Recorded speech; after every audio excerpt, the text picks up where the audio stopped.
Hello friends, welcome back to channel NEET Biology Expert. I am Dr. Parveen. In this lecture series, we are studying Class 12 Biology, Chapter Sexual Reproduction in Flowering Plants. From this lesson, we are going to start about post-fertilization events. Right. So in this particular lesson, let us study about endosperm formation and the different types of endosperm. Let's get started. So in our previous lesson, we studied about double fertilization. So what is double fertilization and what are the different events which occur in the double fertilization? Right. So when the pollen tube is bringing two male gametes, one male gamete go and fertilize the egg cell. That process is called as syngamy. As a result of that, a zygote will be formed. The second event is then another male gamete will go and fertilize the two polar nuclei in the central cell. So this process is called triple fusion. So as a result of triple fusion, primary endosperm nucleus, in short form pen will form. So these are the two events which occur in the double fertilization. Now, what is next? After the double fertilization completed, what happened next? So all such events are together called as post-fertilization events. Right.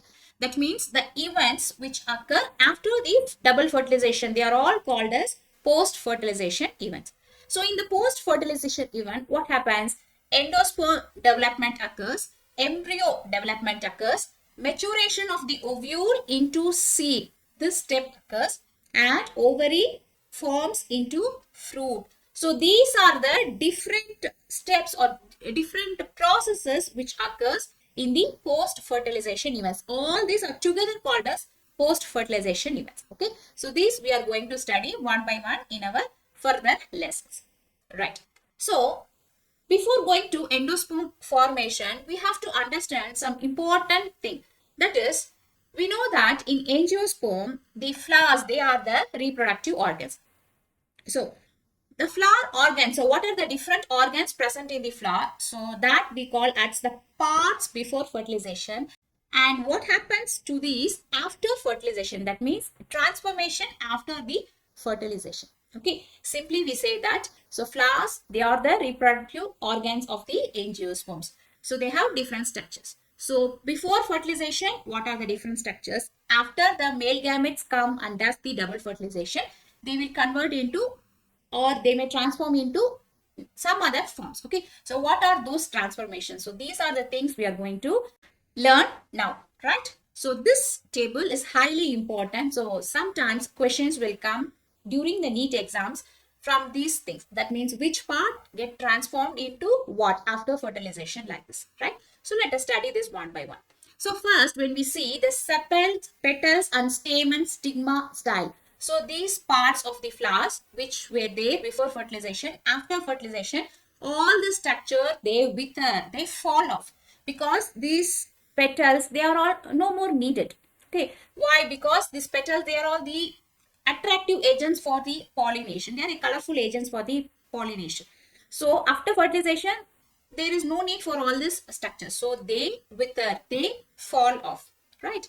Next one is the ovary. The ovary get transformed into fruit. So when we see this structure, look at this picture here. So here inside, okay. So this structure is the ovary and inside present is the ovule, right? So the ovary get transformed into fruit like this. It becomes the fruit. And ovule, so ovule get transformed into seed. Ovules get transformed into seed. Egg get transformed into zygote. Funicle transform into stalk of the seed.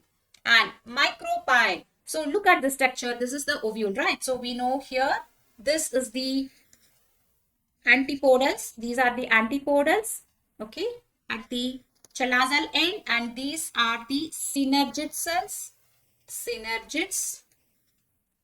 This is the egg cell, and this is the polar nuclei. Two polar nuclei present, and these are the integuments, right? So we must understand what happened to all the structures after post-fertilization, right? So the micropyle of the ovule, where is the micropyle? This end is the micropyle, right? The small opening through which the pollen tube enters. So what happens to the structure after fertilization? It becomes the micropyle of the seed. So when you see a seed structure like this, you could appreciate here a small gap-like structure, white color structure. So this is the micropyle of the seed through which the oxygen and water will enter when it starts germinating. Okay, so the micropyle of the ovule get transformed into micropyle of the seed. Nucellus, where is nucellus? Surrounding this ovule, all these cells, okay, surrounding that embryo sac, all the cells are called as nucellus, right? All the structure are called as nucellus. So what happens to this nucellus after transformation? They become perisperm, right? And integuments. So we have two integuments, inner integument, outer integument. These are the productive covering of the embryo. So they get transformed into seed coat. Okay, seed coat, that is called outer seed coat called testa, and inner seed coat is called tegment. So outer integument becomes testa, that is the outer seed coat. This is the outer integument, right? And this is the inner integument. It will become tegment, that is inner seed coat. Synergids. So where are the synergid cells? Here. These are two synergid cells at the micropyle are in. So what is the function of the synergid cell? They secrete some chemicals which attracts the pollen tube, right, to enter through that micropyle ring. So now no more synergids are needed because fertilization completed. So the synergid cells, they get degenerate. They are no more needed, right? And secondary nucleus. Where is the secondary nucleus? In the central cell. Two secondary nuclei are there. So in some plant species, they fuse together, or in some plant species, they remain as two polar nuclei. They become endosperm now. Okay, and the last one, antipodals. Where is the antipodals? This at the chalazal end, three antipodal cells are there. So they degenerate, right? So these are the different structures you should remember. So what happens to this structure after fertilization? Clear? Right. So let us see first what is endosperm.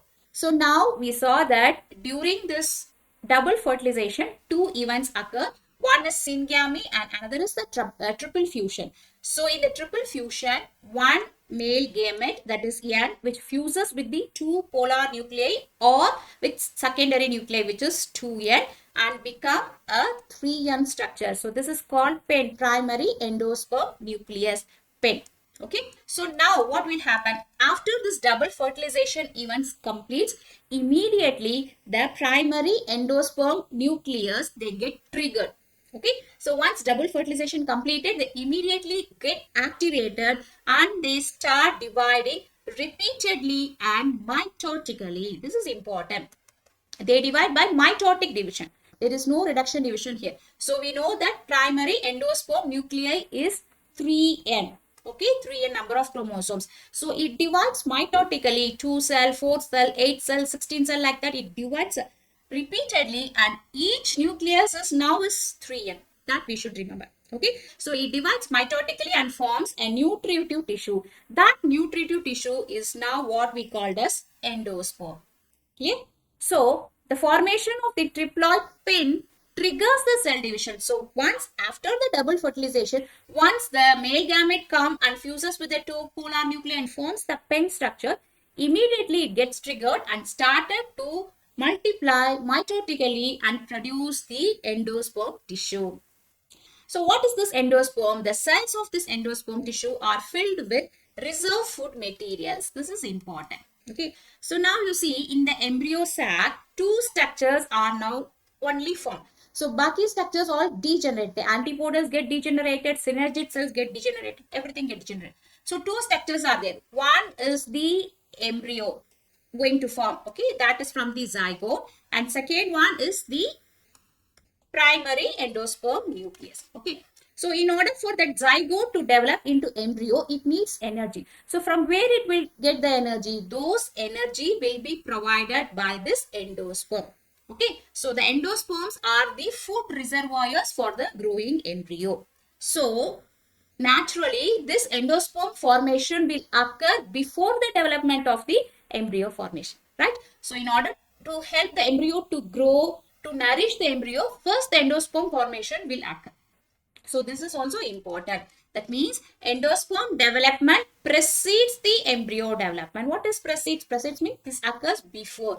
Before the embryo forms, develops, the the ready-made nutritive tissue must be available surrounding the embryo. Then only by taking up the nutrients, the embryo will grow. Okay. So endosperm development occurs before the embryo development. Right. So here, depending upon the mode of the development, there are three different types of endosperms. So in angiosperms, this endosperm formation will be there, and different families of the plant will have different types. So majorly three different types of endosperm formation will occur in the angiosperm. So accordingly, we divide them into nuclear endosperm, cellular endosperm, and heliobial endosperm. So this picture, see, this is nuclear endosperm, this is cellular, and this is heliobial type of endosperm. So let us study what are these structures one by one. So the first one is the nuclear endosperm. So what is nuclear endosperm? How it forms? Just look at this picture. We could easily understand by looking at the picture. Biology is so simple. Just observing the diagram, we could able to understand everything easily. Right. So this structure. So what is the structure? Now this is the structure after fertilization in the embryo sac. And what is this? This is the zygote, which is now going to develop into embryo. This black color. Okay. So we are not going to study now about the zygote and the embryo. So let us just keep it like that. And let us concentrate on this red one. So what is this red one? This is the primary endosperm nucleus pin. Where it forms from? Because one male gamete came and fertilizes the two polar nuclei, and this structure formed, okay, during double fertilization. Now what happened? Once after the double fertilization completes, immediately this primary endosperm nucleus, they divide into two. So one, look at this picture, one becomes now two nuclei, right? And it is now dividing through mitotic division, right? Now 2 is becoming 4, 4 is becoming 8, like that. It repeatedly divides mitotically. So and form more and more and more and more number of free nuclei. So this type of endosperm formation is called as nuclear endosperm. So what is the major difference in this? Now here only the karyokinesis occurs, no cytokinesis. You know what is karyokinesis, right? Karyokinesis. So formation of the nucleus. Here no cell wall is forming. That is the important point. Okay. See, the primary endosperm nuclei, they undergo several mitotic division without cell wall formation. This is highly important. So what is dividing? Here just the nucleus is dividing repeatedly mitotically. Okay. So there is no cell wall in between these nuclei. So they are all free nuclei. We call this as free nuclei. So this type of endosperm are called as nuclear endosperm. Nuclear endosperm do not have cell wall. They are all free nuclei. Okay. So example for this are plants like Coccinia, Capsella and Arachis. This is Coccinia. This is Capsella and this is Arachis, groundnut. Okay. So this nuclear endosperm type of endosperm, they are common in around 161 family of angiosperms. So this is also an important question, that is which is the commonest type of endosperm formation among the angiosperms. So the answer is nuclear endosperm. So in majority of the angiosperms, around 161 families, the nuclear endosperm formation occurs. Clear? Right. The second type of endosperm is called as cellular endosperm. This is simple, very easy to understand. So here what is that? Nucleus is not there. Here the terminology is cellular. So what happens? Again, look at this picture. Here is the primary endosperm nucleus. So after double fertilization completes, they start dividing. Which division? They divide mitotically. Okay, they divide mitotically. One becomes two. So when the primary endosperm nucleus divides and become double, what happens here? A cell wall forms in between the two nucleus. So previously in the nuclear type, there is no cell wall. Okay, now what happens here? Here a cell wall forms in between these two. Okay, so look at this picture here. Here the first type, there is no cell wall here. Right? Now in the second type, the cellular endosperm, the cell wall forms. Again, this become one cell. This is one cell and this is another cell. This cell will divide mitotically. It becomes two double. Surrounding that nucleus, another cell wall. Okay, so how many whatever number of nucleus forms, every nucleus is surrounded by a cell wall. Okay, so it divides and divides repeatedly and forms many cells, each cells with a cell wall. Clear? So this type of division is called as cellular endosperm formation. And here, this subsequent division follows cell wall formation. That means right from the first division itself, the cell wall will be present surrounding the nucleus. There is no free nuclei. Here, no free nuclei. So, all the nuclei is surrounded by cell wall. So, this type is called cellular endosperm. So, example for this are plants like Adoxa, Helianthus, Scoparia. This is Adoxa, Helianthus sunflower and Scoparia. So we can say the second most common type of endosperm formation among angiosperm is cellular endosperm. That means in around 72 families of dicotyledons, this cellular endosperm formation occurs, right? Now, here we must understand an important concept, that is in the coconut. Okay, so in the coconut, for example, in the tender coconut, when we cut open the tender coconut, we see that the free water part in the center. Okay, so that free water part is exactly what we call free nuclear endosperm. Okay, so when the coconut develops, for example, see here, if it is like this, okay, so it has a outer multicellular structure like this in the coconut. Okay, so this multicellular structure is the cellular endosperm. Cellular endosperm. And in the center there is a vacuum. Okay, so this vacuolated space is having many free nuclei. So this free nuclei is called as free nuclear endosperm. So in the coconut we could see two types of endosperm, both the free nuclear endosperm and the cellular endosperm. So what we drink, the tender coconut, that water is exactly the free nuclear endosperm. Okay, which has thousands of nuclei, free nuclei.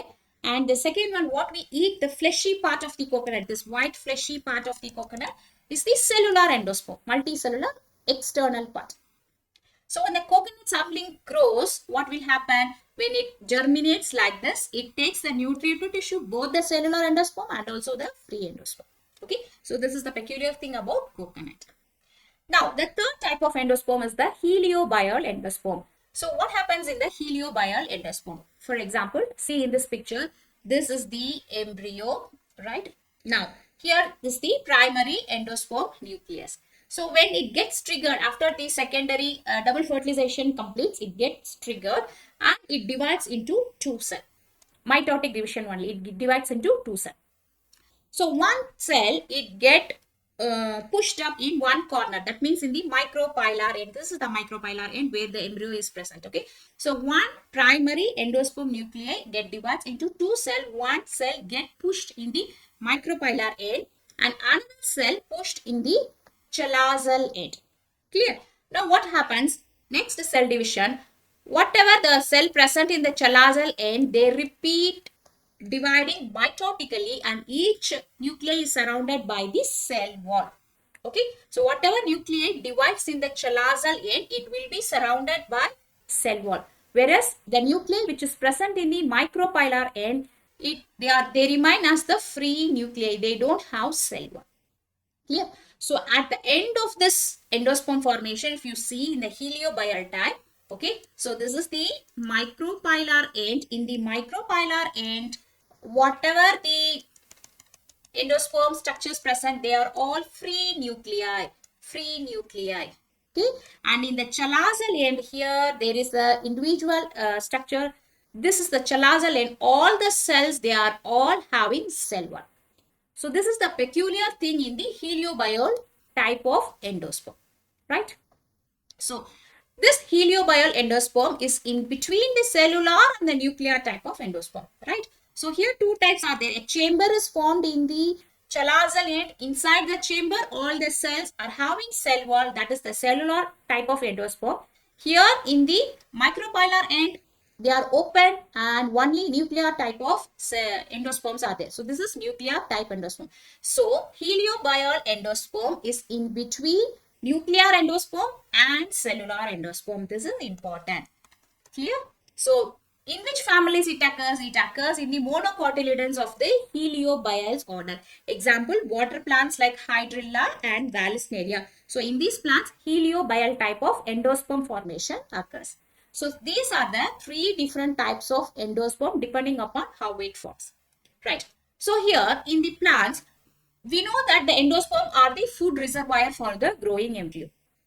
So here, not all the plant embryo completely consume the endosperm. Okay. So in some mature seeds, the remaining endosperm will be present. Right. So see here, endosperms may either be completely consumed by the developing embryo or it may persist in the mature seeds. So in some species, the growing embryo, it fully consumes the endosperm food. That is the reservoir. Or in some plants, it may remain on the seeds. Okay, so depending upon whether the endosperm is present or not, we can classify the seeds into two major categories. That is, the seeds without the endosperms are called non-endospermous or ex-albuminous seeds. There is no outer endosperm. So that is, seeds without the endosperm are called as non-endospermous or ex-albuminous seeds. So example for this are peas, groundnut and bees. So all these seeds, while developing itself, it completely consumes its endosperms. Okay, no endosperm remains after that.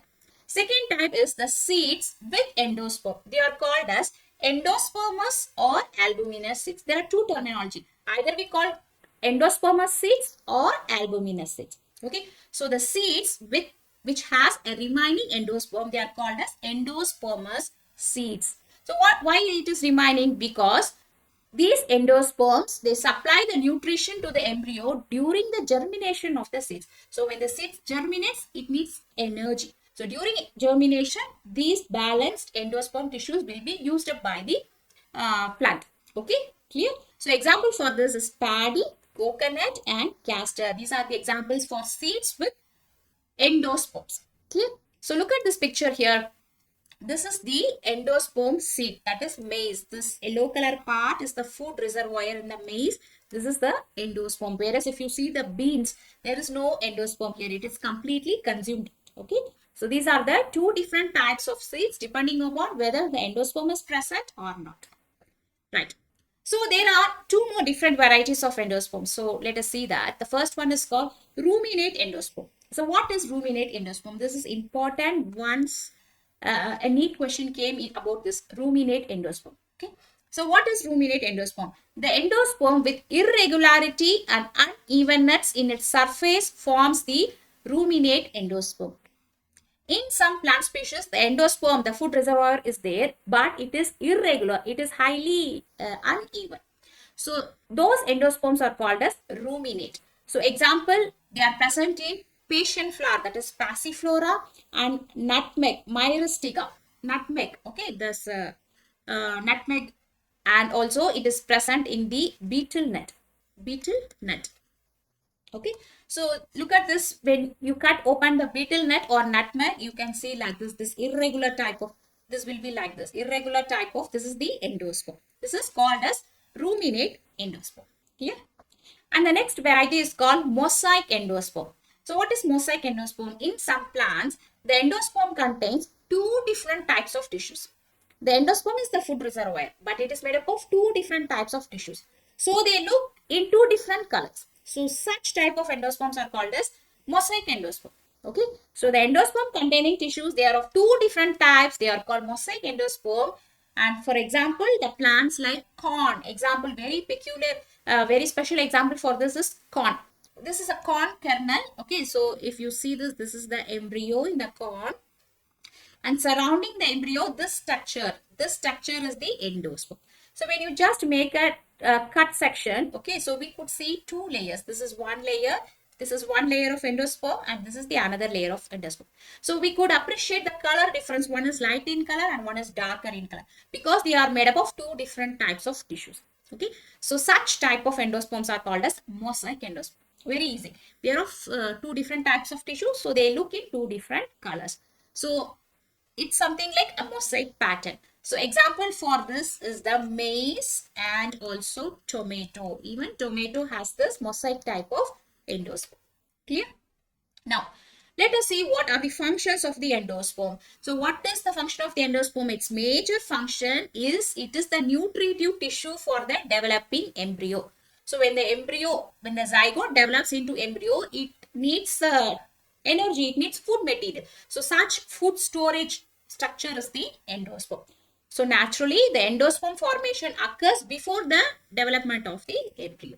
Okay. So in majority of the angiosperms, the zygote divides only after the development of the endosperm. That means first endosperm formation occurs, then only the zygote formation will occur in majority of the angiosperms.